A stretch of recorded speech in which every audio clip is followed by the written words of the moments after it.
'Twas the night before Christmas when all through the house not a creature was stirring, not even a mouse. The stockings were hung by the chimney with care, in hopes that St. Nicholas soon would be there. The children were nestled all snug in their beds, while visions of sugar plums danced in their heads. And Mamma in her kerchief and I in my cap had just settled our brains for a long winter's nap. When out on the lawn there arose such a clatter, I sprang from my bed to see what was the matter. Away to the window I flew like a flash, tore open the shutters and threw up the sash. The moon on the breast of the new-fallen snow gave the luster of midday to objects below. When what to my wondering eyes should appear but a miniature sleigh and 8 tiny reindeer. With a little old driver so lively and quick, I knew in a moment it must be St. Nick. More rapid than eagles his coursers they came, and he whistled and shouted and called them by name. Now Dasher, now Dancer, now Prancer and Vixen, on Comet, on Cupid, on Donder and Blitzen. To the top of the porch, to the top of the wall, now dash away, dash away, dash away all.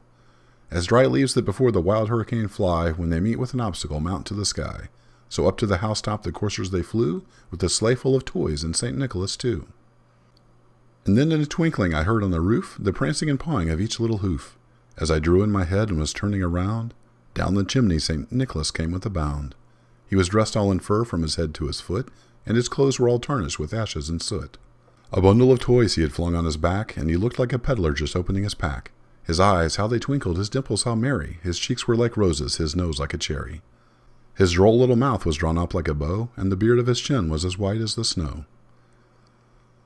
The stump of a pipe he held tight in his teeth, and the smoke had encircled his head like a wreath. He had a broad face and a little round belly that shook when he laughed like a bowl full of jelly. He was chubby and plump, a right jolly old elf, and I laughed when I saw him in spite of myself. A wink of his eye and a twist of his head soon gave me to know I had nothing to dread. He spoke not a word, but went straight to his work, and filled all the stockings, then turned with a jerk.